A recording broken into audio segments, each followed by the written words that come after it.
আজকে আরবিআইয়ের পলিসি ঠিকঠাক আসা সত্ত্বেও আমরা আজকে মার্কেটের ভেতরে একটা ভালো আনসার্টেনিটি দেখেছি। তার ফলে Nifty 136 point, bank Nifty 270 point এবং সেন্সেক্স 380 পয়েন্ট নেগেটিভে ক্লোজ দিয়েছে। এছাড়াও আমরা মিড ক্যাপ এবং স্মল ক্যাপ ইন্ডেক্সেও ভালো সেলিং দেখেছি। Mid cap index 255 point, small cap index 132 point নেগেটিভে ক্লোজ দিয়েছে। তো আগামীকাল মহাবীর জয়ন্তী উপলক্ষে আমাদের স্টক মার্কেট ক্লোজ থাকবে। ফ্রাইডে সেশনে নিফটি, ব্যাংক নিফটি কীরকম ট্রেড করবে, কোথায় ইম্পর্ট্যান্ট লেভেল আছে সেটা নিয়ে ডিসকাস করব। এর সাথে সাথেই আমার এক ভিউয়ার্স 5টা ইটিএফের নাম জানতে চেয়েছেন যেখান থেকে রেগুলার ট্রেড করে অর্থাৎ বাই সেল করে ইনকাম করা যায়। তো সেই 5টা ইটিএফের নামও এখানে উল্লেখ করব। চলুন তাহলে ভিডিওটা শুরু করা যাক। আমি নিরুপমা শেয়ার শেখো চ্যানেলের পক্ষ থেকে সকল ভিউয়ার্সদের স্বাগত জানাই। আর চ্যানেলে যদি ফার্স্ট টাইম ভিজিট করে থাকেন তাহলে অবশ্যই চ্যানেলটি সাবস্ক্রাইব করে নেবেন আর পাশে থাকা বেল আইকনটা প্রেস করে রাখবেন। আমি ভিডিও আপলোড করার সাথে সাথে আপনাদের কাছে ভিডিওটা পৌঁছে যাবে। আর ভিডিওটা ভালো লাগলে অবশ্যই লাইক এবং শেয়ার করতে ভুলবেন না। আজকে আরবিআইয়ের পলিসি এসেছে এবং সেই আরবিআইয়ের পলিসি কীরকম এসেছে প্রথমে সেটা নিয়ে একটু ডিসকাস করি। আরবিআইয়ের পলিসিতে আমরা দেখেছি গভর্নর স্যার আরও একটা রেপো রেট কাট করেছেন। এর আগে ফেব্রুয়ারিতে 25 বেসিস পয়েন্ট রেপো রেট কাট করেন, তখন রেপো রেটের পরিমাণ ছিল 6.5, তাহলে ফেব্রুয়ারিতে রেট কাট করার পর সেই রেপো রেট দাঁড়িয়েছিল 6.25। আবার এই নতুন আর্থিক বছরে 25 বেসিস পয়েন্ট রেপো রেট করায় এখন রেপো রেট হলো 6%। অর্থাৎ রিজার্ভ ব্যাংক থেকে ব্যাংকগুলো যে সুদের হারে লোন পায় সেটাই হচ্ছে রেপো রেট। এই রেপো রেট কমলে ব্যাংকগুলো কম ইন্টারেস্ট রেটে সাধারণ মানুষকে সুদ দিতে পারে। এর ফলে হোম লোন, কার লোনের ইএমআই খানিকটা কমবে, অর্থাৎ লোন এখন সস্তা হবে।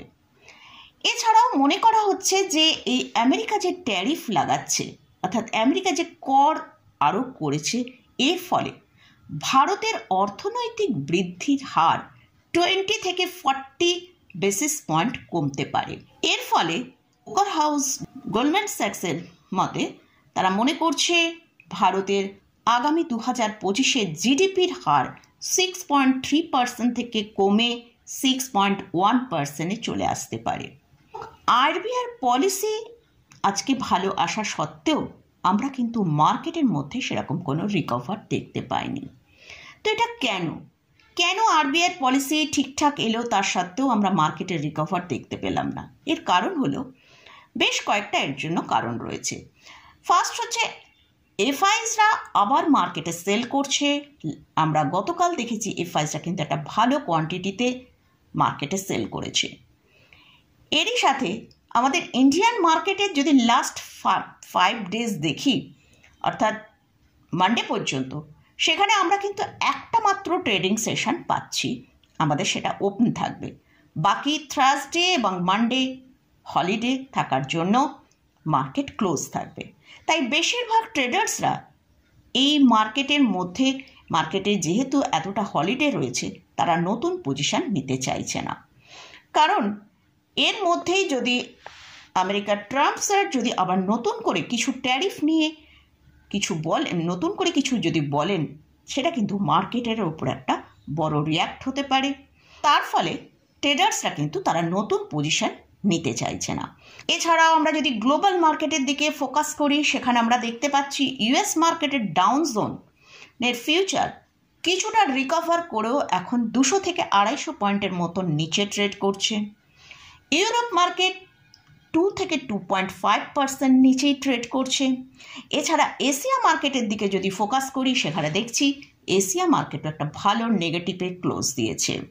সেখানে নিকাই অর্থাৎ জাপানের মার্কেট সেখানে 4%, তাইওয়ান 6%, এরকমভাবে কিন্তু ম্যাক্সিমাম মার্কেটেই আমরা দেখছি ভালো নেগেটিভে ক্লোজ দিয়েছে। এরই সাথে সাথে আইটি সেক্টরের দিগ্গজ কোম্পানি টিসিএসের রেজাল্ট আগামীকাল আউট হবে। আগামীকাল মার্কেট হলিডে থাকলেও তো এর ইম্প্যাক্টটা, এই যে TCS এর রেজাল্টের যে ইম্প্যাক্ট, সেটা কিন্তু আমরা ফ্রাইডে মার্কেটে দেখতে পাবো। ট্রেডার্সরা নতুন পজিশন তারা নিচ্ছে না, এফআইসদের একটা হিউজ কোয়ান্টিটি সেলিং করেছে এবং মার্কেটের মধ্যে একটা আনসার্টেনিটির জন্য আমরা কিন্তু আজকে মার্কেটের ভেতরে সেরকম কোনো রিকভার দেখতে পাইনি।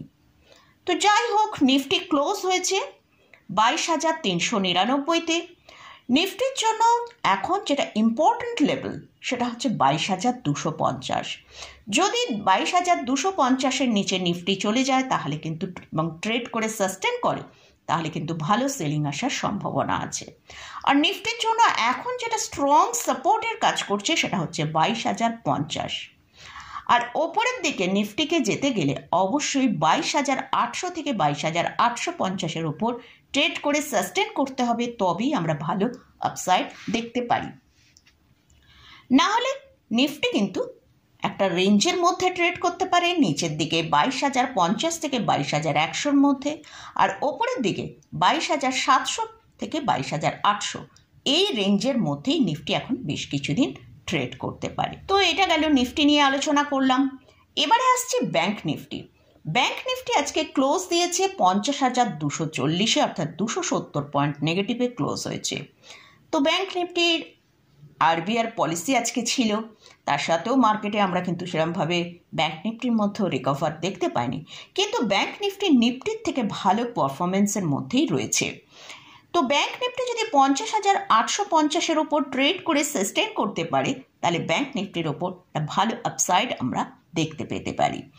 আর যদি নিচের দিকে 49,800-কে ব্রেক করে নিচের দিকে ট্রেড করে, তাহলে ব্যাংক নিফটিকেও ভালো একটা সেলিংয়ে মোডে আসতে দেখতে পারি। এছাড়াও ব্যাংক নিফটি একটা রেঞ্জের মধ্যে ট্রেড করতে পারে, নিচের দিকে 50,000, ওপরের দিকে 50,600 থেকে 650, এই রেঞ্জের মধ্যেও ব্যাংক নিফটি ট্রেড করতে পারে। তো এটা গেল নিফটি এবং ব্যাংক নিফটি নিয়ে আলোচনা করলাম। এবারে আসছি আমার এক ভিউয়ার্স, তিনি বলেছেন যে 5টা ETF এর নাম উল্লেখ করতে, যেগুলো থেকে আমরা রেগুলার বাই সেল করে ইনকাম করতে পারি। দেখুন, প্রথমেই বলবো যে ETF হোক, স্টক হোক, যেখানেই আপনি রেগুলার ট্রেডিং করবেন সেখানে কিন্তু যেন ভলিউমের দিকে আগে ফোকাস করবেন। যেসব ETF-এর ভলিউম অনেক বেশি রয়েছে সেই সব ETF-কে ট্রেডিংয়ের জন্য ওয়াচে রাখা উচিত। কারণ আপনি একটা ট্রেড নিলেন, সেখানে কিন্তু বাই করলেন, কিন্তু যদি আপনার যখন মনে হবে যে আপনি সেল করে বেরিয়ে আসবেন, যেহেতু আপনি ট্রেডিং করছেন, তাহলে অবশ্যই যেন সেই ট্রেড থেকে আপনি খুব তাড়াতাড়ি বেরিয়েও আসতে পারেন। তাই যেসব ETF এর ভলিউম অনেকটা হাই ভলিউমে কাজ করছে, সেই সব ETF-কেই আমাদের ফোকাসে রাখা উচিত। আর এরই সাথে সাথে মার্কেটের মধ্যে খুবই একটা আনসার্টেনিটি রয়েছে, তাই যে কোনো ট্রেড করার আগে স্টপ লসকে স্ট্রিক্টলি ফলো করে নিয়ে তারপরই ট্রেডটা নেওয়া বেটার হবে বলে আমার মনে হয়। মার্কেটে অনেক কিন্তু ETF অ্যাভেলেবেল আছে, তার মধ্যে থেকেই বেস্ট যে 5টা ETF আমার মনে হয় যাদের ভলিউম অনেকটা বেশি, সেই ভলিউমের বেস করেই কিন্তু আমি এখানে 5টা ETF-এর নাম উল্লেখ করব। যে ETF-টার কথা এখানে আলোচনা করছি সেটা হচ্ছে নিপন নিফটি 50। এই ETF-এর কারেন্ট প্রাইস চলছে 251 টাকা 3 পয়সা। এর ভলিউম হচ্ছে 7.14 মিলিয়ন। সেকেন্ড হচ্ছে নিপন নিফটি আইটি, এর কারেন্ট প্রাইস চলছে 35.20, ভলিউম হচ্ছে 9.54 মিলিয়ন। থার্ড হচ্ছে Nippon Nifty pharma, current price চলছে 20.43, ভলিউম হচ্ছে 10.28 million. Nippon gold BeES, current price চলছে 74.89, ভলিউম হচ্ছে 16.04 মিলিয়ন। লাস্ট যে ETF-টার কথা উল্লেখ করব সেটা হচ্ছে Nippon silver ETF, current price চলছে 87.97, ভলিউম হচ্ছে 9.15 মিলিয়ন। তো এই ইটিএফগুলোর ভলিউম আমরা দেখলাম কিন্তু অনেক হিউজ ভলিউমে এইসব ইটিএফগুলো কাজ করে। মার্কেটের যা সিচুয়েশান তাতে হিউজ ভলিউমে ট্রেড না করে অল্প ভলিউমে ট্রেড করাই বেটার, আর অবশ্যই স্ট্রিক্টলি স্টপ লস ফলো করে তারপরই ট্রেড নেবেন। তো এই যে ইটিএফগুলো নিয়ে আলোচনা করলাম, এই ইটিএফে কিন্তু কোনো রকম কোনো বাই সেল রেকমেন্ডেশন আমি করছি না, জাস্ট আমার ভিউয়ার্স রিকোয়েস্ট করেছেন তাই কিন্তু এই ইটিএফগুলো নিয়ে আলোচনা করলাম। আজকের ভিডিওয়ে মার্কেট নিয়ে আলোচনা করলাম, আরবিআইয়ের পলিসি কীরকম এসেছে সেটা নিয়েও ডিসকাস করলাম, কেন মার্কেটে রিকভার আসেনি সেটা নিয়েও আলোচনা করলাম, এরই সাথে সাথে ইটিএফ নিয়ে আলোচনা করলাম। তো ইটিএফ এবং ইন্ডেক্সে যদি কোথাও কোনো পজিশান নিতে চান তার আগে ভালো করে চার্ট অ্যানালিসিস করে নিয়ে তারপরেই পজিশান নেবেন। আমি এখানে কিন্তু কোনো রকম কোনো বাই সেল রেকমেন্ডেশন করছি না। তো মোটামুটি আজকের মতন ভিডিওটা এখানেই শেষ করছি। ভিডিওটা যদি ভালো লাগে অবশ্যই লাইক করবেন, শেয়ার করবেন, সাবস্ক্রাইব করবেন। ধন্যবাদ।